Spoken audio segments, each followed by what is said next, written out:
Isha 17 vjeç, atëherë kur ka hekur prindrit nga shkolla, edhe më martuar se atje gjithmonë në atë fshat më gjuhet fjale prindrit, nuk pytesh për asgjë. Më vonë zbulova që ai kishte dashur një tjetër. Nuk krija dot Odeta, unë po të kisha ndekur më shumë atje. Ose do isha të shmendur, ose të kisha bërë ndonjë gjë sepse u lodha shumë. Jam vetëm fare Odeta. Përshëndetje dashur miq dhe mirë se erdhët në këtë video. Jeni live me Odetën. Ditën e sotme në live-in tim unë do hap dritaren për një 30 vjeçare, është nëna e 2 fëmijëve të mitur, e cila është dhunuar nga bashkëshorti dhe mbi të gjitha prindrit e kanë dëbuar nga shtëpia se nuk kanë pranuar ndarjen me burrin e saj. Një tjetër grua e dhunuar që do rrëfehet sot këtu në live me Odetën, e hap dritaren dhe e dëgjojmë Marsida Peron. Marsida, përshëndetje. Përshëndetje. Të shikoj shumë të shqetësuar, të shkoj me lot në sy. Ç'a ka ndodhur me ty? Në nuk di nga t'ja filloj Odeta.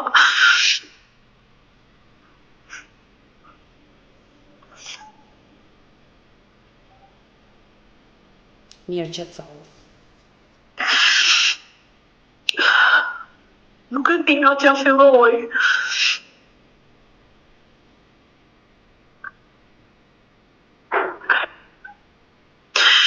Ku jetoni? Unë jetoja tani. Po, ku jetoni? Unë kam 2 muaj që kam ardhur në Tiranë. Sa vjeç jeni? 30. Ke 2 muaj që ka ardhur në Tiranë, po unë përpara ku ke qenë? Ka ndetër në prindër, një vit. Po çfarë ndodhi? Në një fshat të largët të Librazhit. Çfarë ndodhi te prindrit që vendosët të largoheshe? I kisha të 2 çunat, por ai malli nga që është shumë i lidhur me teatrin edhe nuk më ngjante, ndoshta vetëm tikte.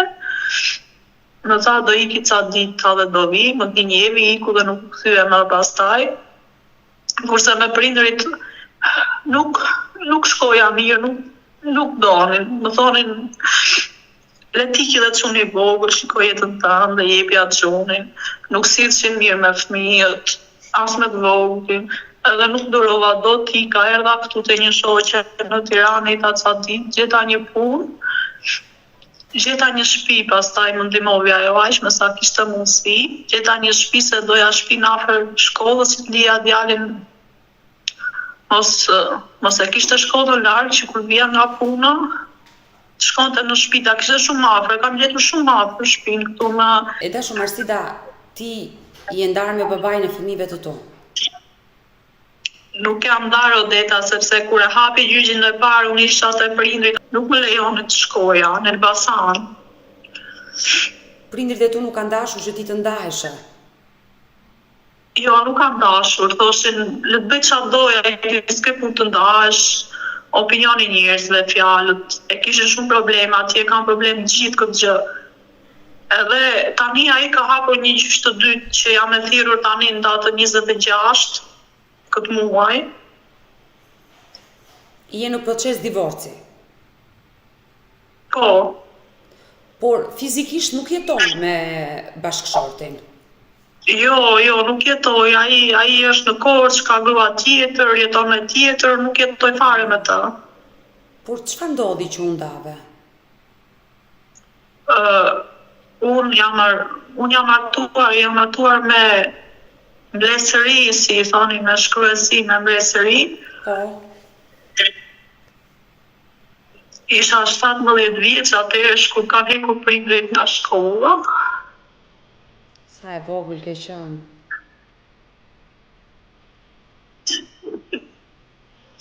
Edhe më martuar se atje gjithmonë në atë fshat më gjuhet fjale prindrit. Nuk pytesh për asgjë. Kanë martuar pa dëshirë? Po, Ke qenë në gjimnas? Kur i le përgjysin studimet? kam qenë klas 8 se kam hyrë në vonesë në shkollë nga që e kisha larg edhe isha shumë e dobët për ta përballuar klasën e parë. Kam hyrë një herë, më kanë hekur, kam hyrë prapë se isha shumë e vogël.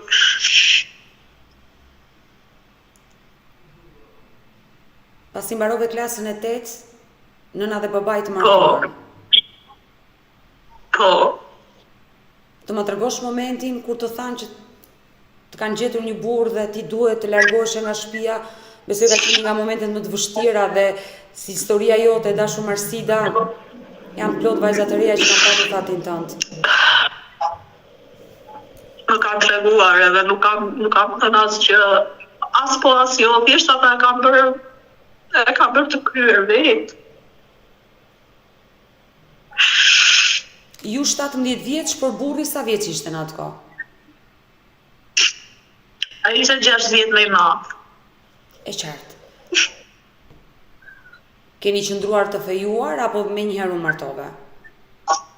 Kam ngritur shtazan shumë shpejt, dhe as vetë nuk e dija. E kam kuptuar shumë vonë që isha shtazane.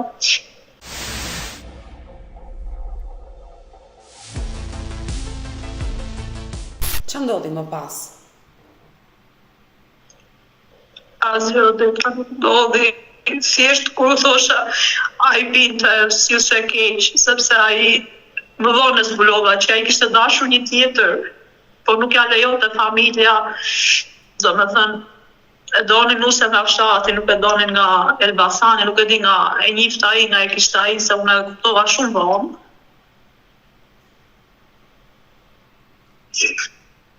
E si që shumë keq pinte, nuk ishte i dashura, nuk ishte... Sa vite qëndruat bashk? 10 vjet.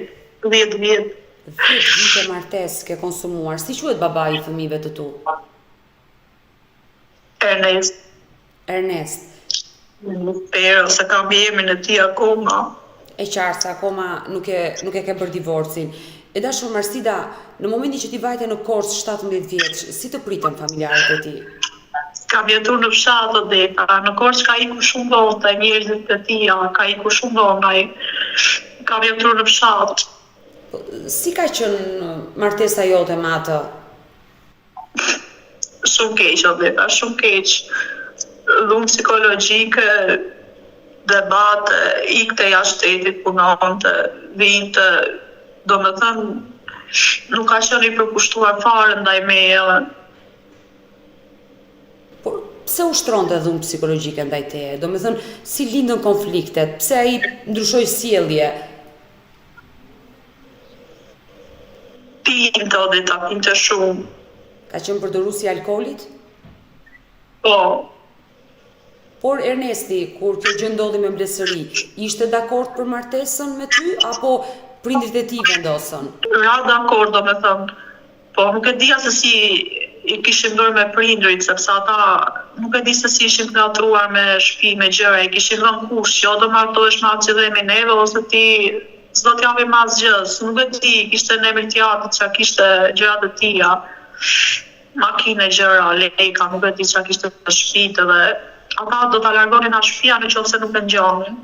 Pra, në një farë mënyre, edhe ai është martuar pa dëshirën e tij. Edhe ati ti pas kanë vënë kusht prindrit, sikurse të vënë dhe ty kusht.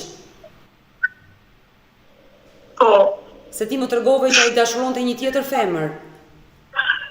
Po, ai tashi e kishte nga Elbasani, po pikërisht atë që ka marrë tani e ka nga Elbasani. Ai ka marrë grua në shtëpi, le të themi, vajzën që dashuronte përpara teje. E ka nga Elbasani, po ajo duhet tjetë, se tjetër nuk e di. Në fakt është e dhimbshme që keni bërë një martesë ku keni dashur me njëri tjetrin apo nuk keni dashur asnjëherë, Marsida? Jo, dhe asnjëherë nuk e kam dashur, thjesht nuk kam heshtur nga që kisha frikë babi, sepse ai ka qenë gjithmonë agresiv, që në fëmijëri e mbaj mend, ashtu ka qenë. E kishin frikë. Nuk thoshim dot jo. Po kur nisën konfliktet e para me burrin tënd Ernestin, ai ushtronte dhunë psikologjike, ti nuk fol asnjëherë. Ka qenë viti 2021 kur ka pasur shumë debate me të dhe thosha prindërve ose domos babut, thoshte jo po ashtu e ka burri pin vërtet rreth, burri është burri apo dhe e kuptova që nuk isha mbështetje dhe kam kaluar depresion, kam pirë, siç ta shkruajt atje, ka qenë viti 2021. E nuk maj mend asgjë, po kam rëndër në mend kam qenë në shtruar në Elbasan. Falë Zoti, sot je me mua dhe je gjallë dhe nuk ka ndodhur asgjë e keqe me fatin tënd dhe të lutem, këto gjëra mos i çoh më ndërmend. Ti e bër nën dhe do të jesh e lumtur që ke për krah vetes tënde 2 fëmijë dhe kanë nevojë për ty. Por këto gjëra e dashur Marsida mos i mendo më kurrë. Jeta vërtet ka të papritura, jeta vërtet ka gjëra shumë të rënda, plagosesh nga ana shpirtërore, por kjo nuk do thotë dorëzohesh. Ja, vetë fare vetë. Marsida, zemër unë e kuptoj që të ngelur e vetme, që s'të mbështet askush. Nuk dija çfarë bëja, kam 2 ditë, nuk e di, isha në një punë atje më hoqi menaxherja, nuk e di, jam në kohë arsyes me Allah, domethënë.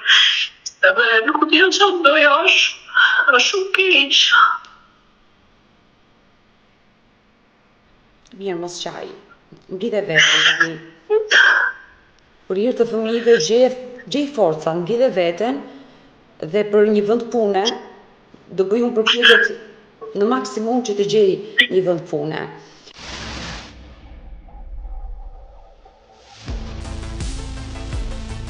Mendoj, dushe çdo gjë bosha dhe ta prindrit më përkranin, më dushe çdo gjë kot. Edhe nuk e di, nuk isha fare, as tok as qiell, s'kam qenë, thjesht doja të flija, se isha shumë e lodhur nga truri, nga mendja, nga çdo gjë, isha shumë e lodhur. Por me familjarët e Ernestit në ato kohë, nuk flisje, ata nuk të mbështesnin? Flisja dhe ta, kur e bëra atë veprim, siç më tregua zonë nuk maj mend që ka çu vllai në Elbasan. Pastaj më morën prindrit atje ke shtëpia, dhe ta 2 muaj, 3 muaj se maj më mirë. Pastaj ata njerëzit e tij vinin, çonin njerëz që do rregullojnë gjërat, ta marrin dhe një herë kebabi, vinin, çonin njerëz, kupton, çonin njerëzit e tij, çonin ata të shtëpisë, vjera. Kunetrit. Donin që të më mirin dhe mu dhe fëmijët. Pastaj... Por pas kësaj ngjarje, vetë Ernesti... Ju mushmenja babit prindërve, edhe më çuan një herë, thamë, do ndryshojnë gjërat për hir të fëmijëve, do shkosh dhe një herë. Do prapë filloj ajo gjë. E dashur Marsida, kur ti ishte te babi jot dhe tek nëna jote, të merrte kunati vjeri që të ktheheshe. Por vet Ernesti. Pas vitin 2021 që... Po vet Ernesti, të mori ndonjëherë në telefon pas asaj ngjarje të rëndë? Ai thjesht çonte mesazhe, domethënë i bëra blog, pastaj s'kisha telefon, ma mori babi, ma thevi telefonin, po çonte fjalë që do t'ja marrë fëmijët, ose do t'a bëj kështu, kërcënime gjëra. Sepse ai kur pini ka këto qef kërcënime gjëra, i ka pas në tipin e tij. Pastaj jam ushur nga ata të shtëpisë, kur erdhi më mori, ashtu që do rregullohet e andej, domethënë. Po prap nuk rregullohet, kur thyen një herë nuk është me kohë. Ti ke jetuar vetëm me Ernestin apo edhe me prindrit e tij? Unë kam jetuar me prindrit e tij, domethënë se njëri ka vdekur, ka goxha kohë, 6 17 se më mirë, ai nuk jeton më vetëm vjera. Por kur ai të kërcënon, kam jetuar dhe ta me thënë se ti kam jetuar. Kur ai të kërcënonte, të ushtronte dhunë, ka ushtruar dhunë fizike? Ka ndodhur një herë dhe ka qenë i pirë shumë para vitit 2021, tregova që doja të hipja fëmijës, të marri benzinën, të dishte shtëpinë, të më dishte mua, ka dashur të bëj shumë budalliqe hap. Kjo nuk është normale. Ka pasur ndonjë problem nga ana psikologjike babai i fëmijëve të tu, i cili ka dashur të djegë me benzinë banesën ku jetonit? Alkooli, Odeta, vetëm alkooli e bënte ashtu. Në gjë tjetër nuk di, vetëm kur pinte alkool, nuk kishte ndërmend, alkooli e bënte. Ty të ka prekur? Ishte i varur shumë ndaj alkoolit. Ty të ka prekur me dorë, të ka dhunuar? Ka bërë gjeste, domethënë, mund të jetë diçka, një gotë rakia, mund bënte një shtyrje, një kapje krau, këto, domethënë. Pastaj dhunë, jo po do të vrasë, po kështu, jo po ik, ja bënte gjithmonë shpesh, ik pse rristë ma jonë, ik pse rristë ma jonë.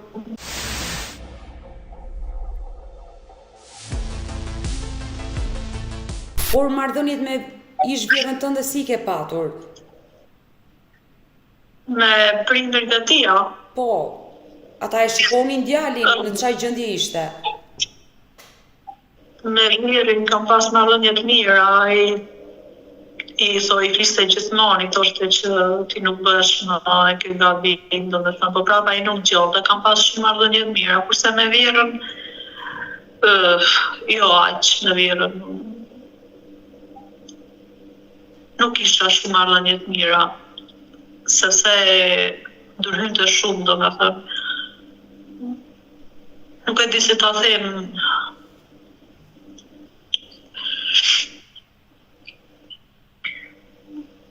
Nuk isha marrëdhënie të mira. Nuk të donte si nuse?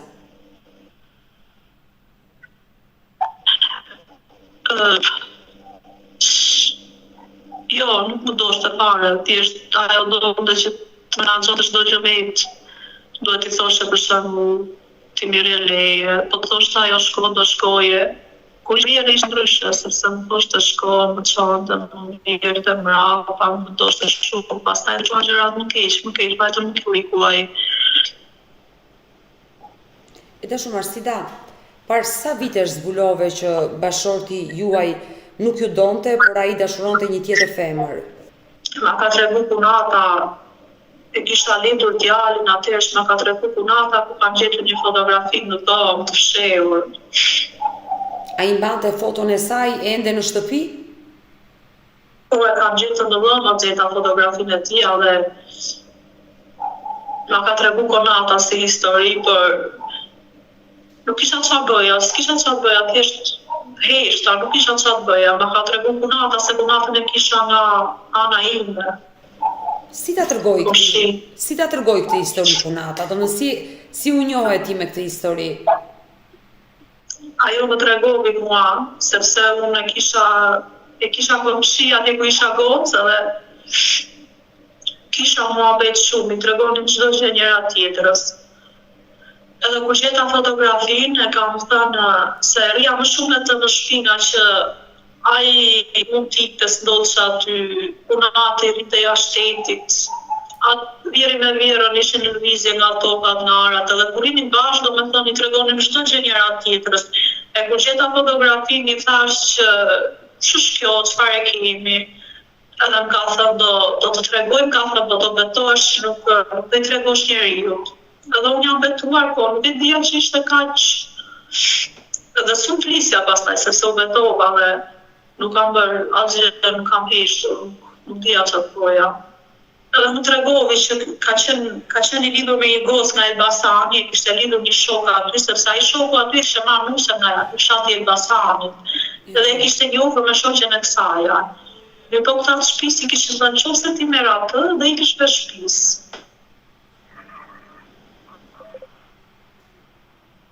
E dashur Arsida, ti asnjëherë nuk ja the bashkëshortit këtë histori? Jo, dhe ka I kam thënë shumë varë, kur filluan ato konfliktet që më thoshte mua I bëj, thosha më tim thua I sepse ke I dashur një tjetër, ke bërë një tjetër.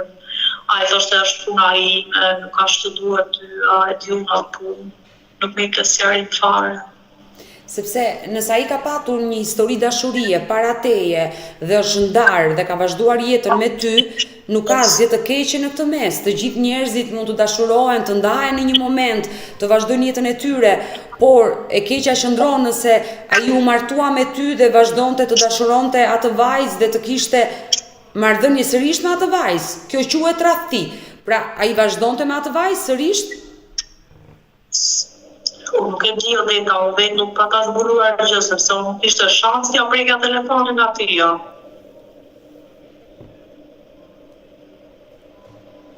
Nuk ja prekja, dhe se kur t'ja prekja, e kishte me kohë, nuk ka hapja to, do me ta nuk ja prekja telefonin, vetëm ai mua po unë aty jo, dhe nuk e di, sepse ai ikte, jo se sikte nga shtëpia dilte, kishte makinë, mirë të ikte, po, do me ta nuk gjova gjë me veshtë e mi.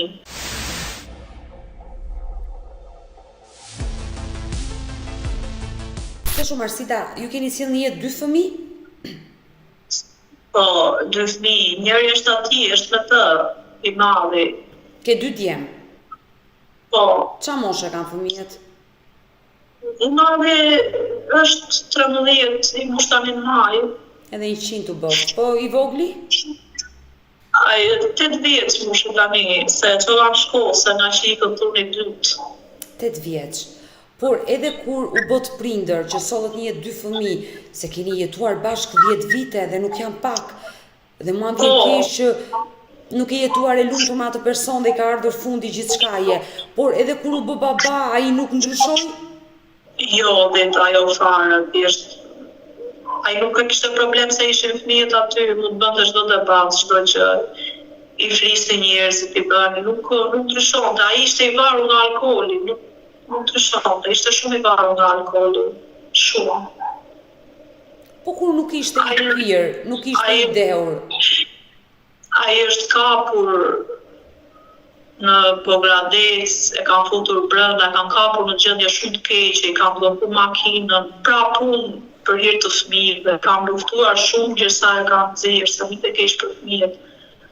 Prap pastaj fillovi debat me mua, ma ke bërë kastile, më futet I brenda, pastaj bërë si kur më nxore, fillua këto, do me thënë ai ishte shumë, sa do përpiqesha unë prap ishte e kotë ta ishte shumë e kotë. E kuptoj, ti s'ke dashur ta shkatërrosh familjen, I ke dhënë shanse shumë herë që ta vazhdoni martesën bashkë. Ishte e kotë, unë mundova I rash me qatë lajti, një mora lekë që ta nxirri atë makinën, do me thënë ka qenë një të merë, odeta, në fund fare nga thëmë ti më fute mrena mua, pasaj më nxore sa përshye faqe, ka qenë një shka që të këputesh fare, nuk ja vlen mot.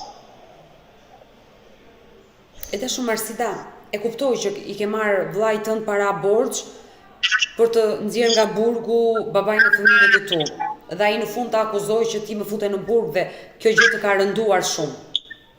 Jo vetëm ai, po dhe njerëzit e tij në atë moment kjo kundër të gjithë.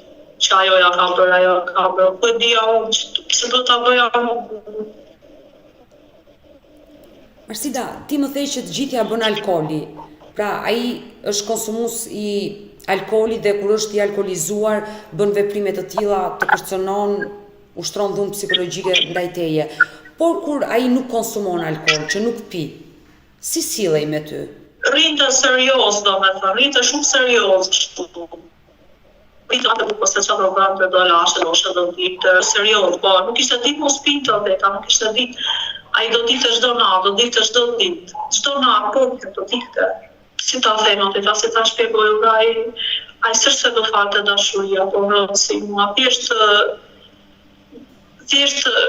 si ta them, konsumonte atë nevojën e tij mashkullore, do me thënë, jo dashuri që duhet mi të mua si femër, kupton? Kur ai sillej kështu, nuk të dhuronte dashuri, njëri që vetëm pinte alkool, I papërgjeshëm për ty, për fëmijët, pse qëndrove 10 vite, konsumove 10 vite martesë me atë njeri? Nuk dija ku të shkolla, deta ku të shkolla, s'kisha mbështetjen e prindërve. Aty ishte fshat, nuk është se isha njëri i dal. Aty vetëm punë shtëpi. Por në fund ishte ai që të dëboi nga shtëpia. Po. Por fëmijët si reagonin kur babai i tyre silli keq me nënën? Ata qanin.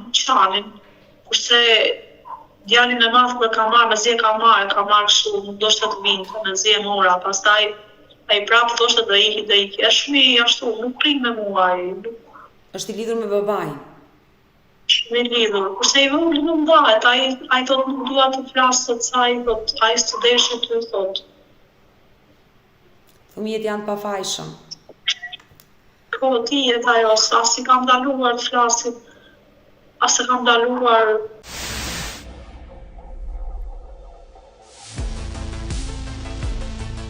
Dhe shumë Arsida, sa kohë u bë që je ndarë nga Ernesti?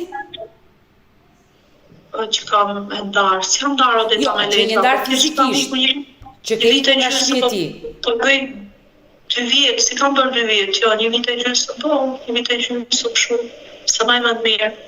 Por, çfarë ndodhi? Domethënë si e more ti vendimi që ti ikje apo të dëboj ai nga shtëpia? Çfarë ndodhi atë ditë?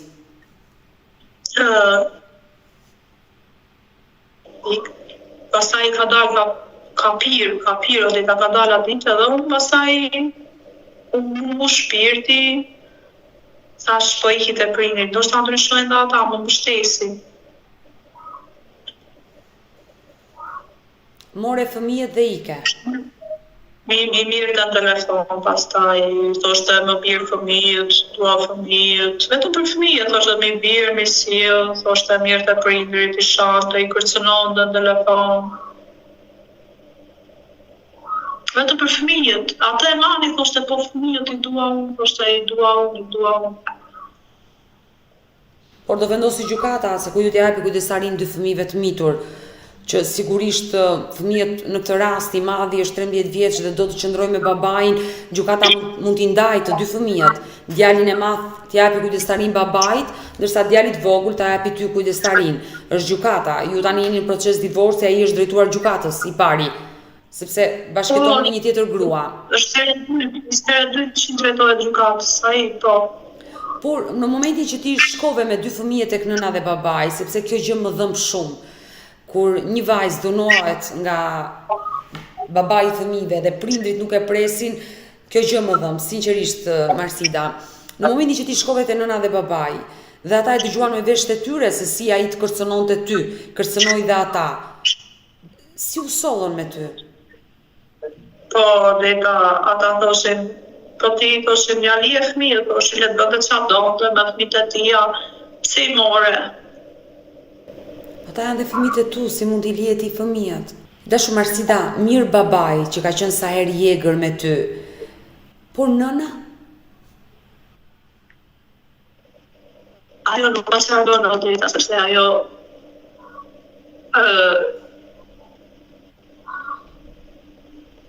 ka kaluar dhe si situaime.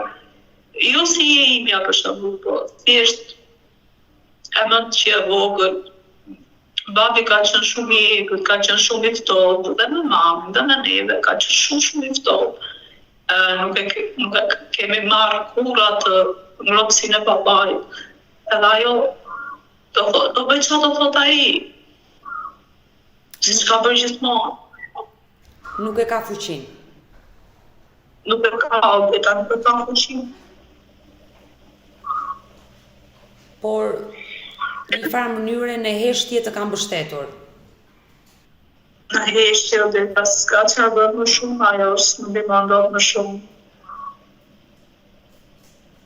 Si vazhdoi jeta jote tek shtëpia e nënës dhe babait, Marsida, që qëndrove një kohë të gjatë aty me 2 fëmijët?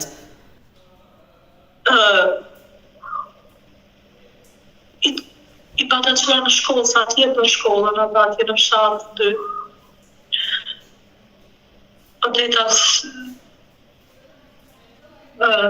Mami mirë, do më thënë mirë, pak të më heshtje po mirë, kurse babi gjithmonë me urrejtje, me inat. Edhe ndaj një për vetë? Dy fëmijëve? Po, thoshte gjithmonë. Pse erdhët të rinit e babi juaj, pse erdhët të rinit atje,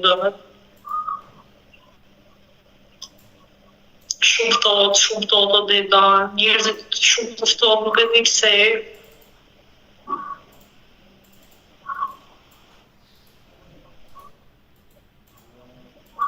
Nuk rria do të deta, unë po të kisha ndekjur më shumë atje.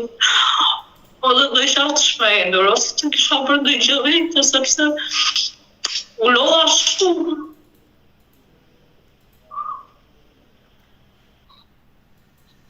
Arsida, por vllai, motra nëse ke, askush nuk të mbështeti në familje që ti u divorcove me burin? Motra është e martuar, Odeta ka familjen e saj, thjesht mund më thot një fjalë të mirë, sepse aq që ka mundësinë, ajo s'ka mundësi tjetër. Sepse ajo është e martuar. Djali i madh shkoi te babai, jeton në Korçë. Mbaroi shkollën një kohë Odeta, më tha do iki do rrit sa vite do vi prap. Pastaj më tha që nuk vi më as. Ka marrë malli. Shumë. Të paktën djali të merr në telefon, ti flet me djalin. Po ka folur rrallë, po ka folur. Ndoshta për momentin mund të jetë mirë aty, është i sigurt. Po mirë është, e kam pyetur, mirë është. Mirë. Babai ti është martuar? Po, martuar, po më thënë. Bashkëtesa, e martesën akoma e ka me ty, nuk e ka zgjidhur akoma. Djali jeton me babain dhe me njerëkën, le ta quajmë kështu. Po, jeton me të dhe me gjyshe, ka dhe gjyshe. Por djali i vogël flet me babain? Interesohet Ernesti për djalin e vogël që jeton me ty?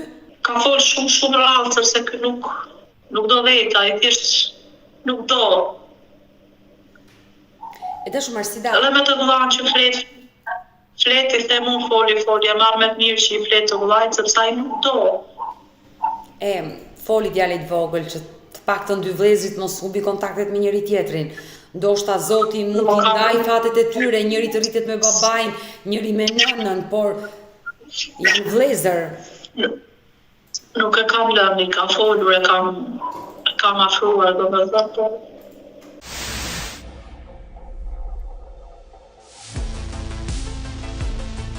E dashur Arsida, u bë disa kohë që ti ke ikur nga fshati, nga familja e nënës dhe babait.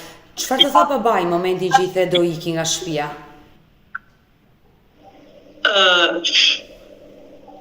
U kisha thënë Odeta që unë nuk i do të shumë, këto e do të kështu, pa ta thënë.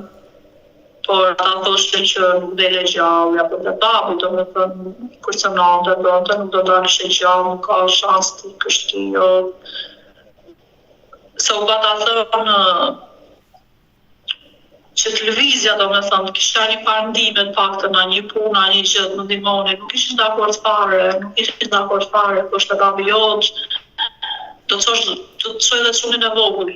Mirë pa i nuk e qate që me vogën nga që se do sha unë, do me thënë, sepse po sa shumë a i s'nu ta qate, kishte frikë vetë, ta qate, ta mirë të ta qate, kishte frikë se mos i bëja unë dhe një gjë.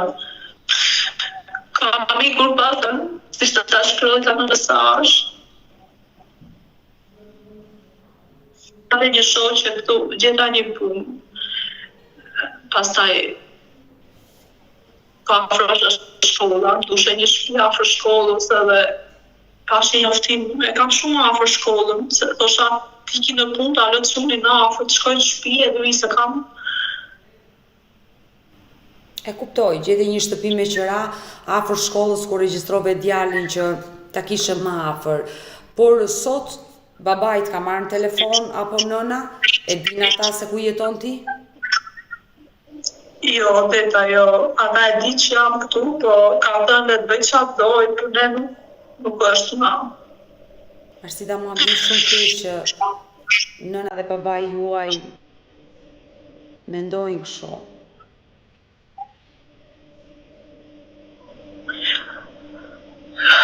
ti në vetë nuk e ke marrë guximin ti telefonosh? Po dhe ka marru e di, dhe ka thjesht do ma mbylli, ose do ma bëjnë që e di shumë mirë.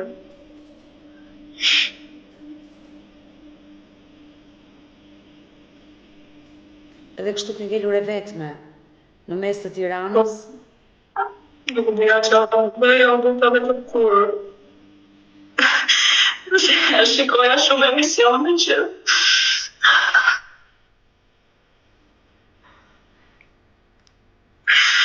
ka bërë shumë historira që ka dhe në emisione dhe ashtë ta provoj dhe unë. Marsida, do i fshish lotët tani, të lutem.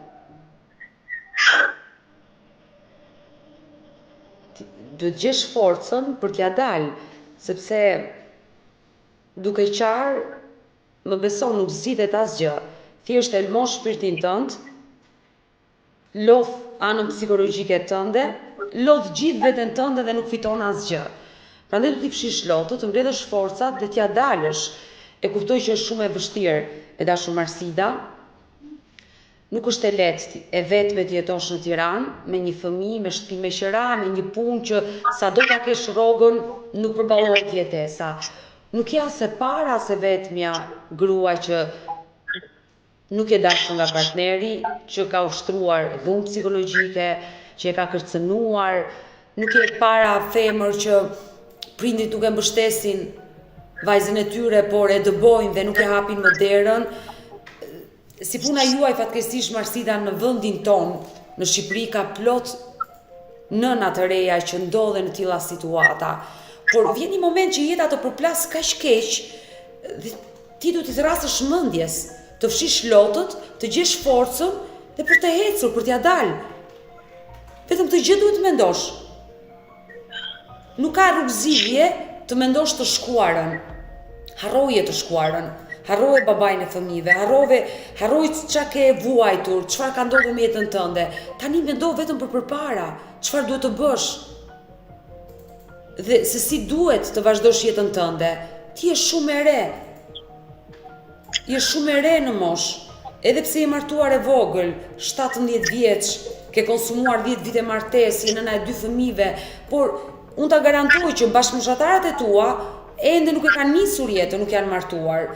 Prandaj po të them, je shumë e re dhe jetën e ke përpara. Duhet të luftosh. Do marrësh divorcin, do vendosësh gjykata nëse të 2 fëmijët do t'i mbash ti, apo fëmijët do ndahen, sa ai është 13 vjeç djali i madh dhe ndoshta psikologja në raportin e saj mund të japi mendimin që djali i madh ka një afrimitet, një atashim të madh me t'jatin dhe ndoshta vendosë që t'jetë babaja i që të marrë kujdestarin dhe djalin e vogël e merr ti dhe ndoshta gjykata vendos që asnjëri nga prej jush të bëj pagesa ushqimore se fëmijët janë ndarë në mënyrë barabartë. Ti duhet të punosh dhe unë të premtova që do bëj gjithçka për të gjetur një vend pune, për ta vazhduar jetën përpara. Atë dua dhe unë deta. Isha dhe ajo puna, po pra më hoqë, nuk e di pa arsye, nuk e di.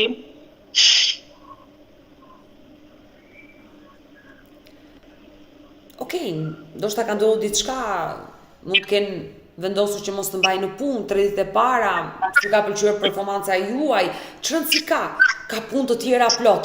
Kështu që mendo pozitivisht. Nëse ajo nuk e pëlqeu punën tënde, shumë mirë, do shkosh në një vend tjetër dhe të punosh. E rëndësishme është të kesh dëshirën për të punuar dhe për të vazhduar përpara.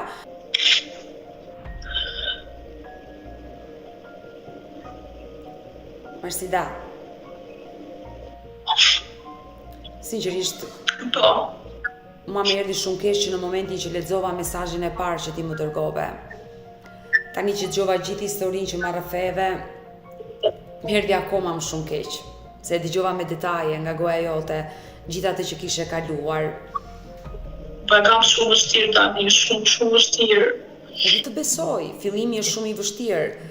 Ndarja me bashkëshortin, sjellja jo e mirë e babait tënd, largimi nga fshati, nga një fshat i largët i Librazhdit, ardha në kryeqytet, përballja me këtë jetë të re. jo vetëm se është jetë e re në kuptimin që këtu ka rini, jetë e re sepse është më e shtrenjtë nga ana ekonomike, këtu e kanë fjalën. Përballja me këto gjëra, padyshim që është shumë e vështirë, por gjithnjë ka zgjidhje. Nëse ti je i qetë dhe gjërat në mendjen tënde i mendon ndryshe, mendon gjithmonë pozitivisht, unë jam i sigurt që do t'ja dalësh. Çdo njeri vendoset në vështirësi. Të gjithë në jetën e tyre kalojnë vështirësi. Të gjithë jera i përplas në forma më të ndryshme. Por njeriu duhet ta vazhdojë jetën. Kështu që mendo pozitivisht.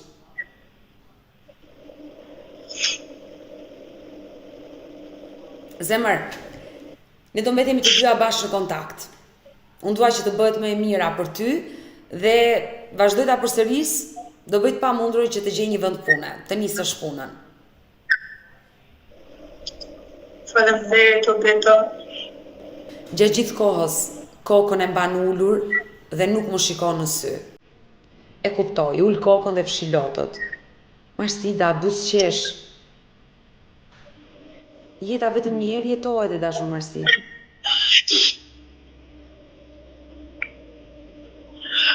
Nuk e di Odeta, nuk e di çfarë do bëhet. Po jam i sigurt që edhe ty do të buzëqesh i fati. E di.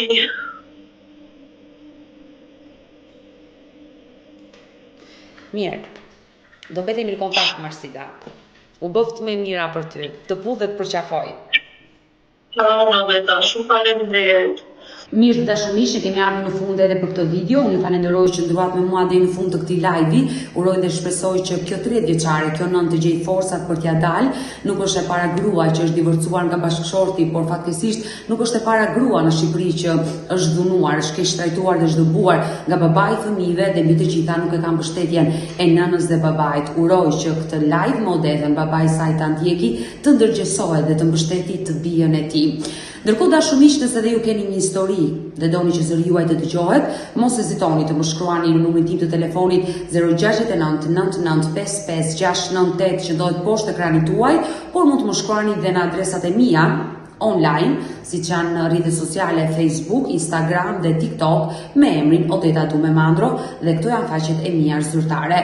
Ndërsa këtu lart tek fotoja ime mund të klikoni dhe të abonoheni, të bëni pjesë e kanalit tim ku çdo paradite hy tashmë live me këto histori të dhimbshme. Faleminderit që më ndiqni.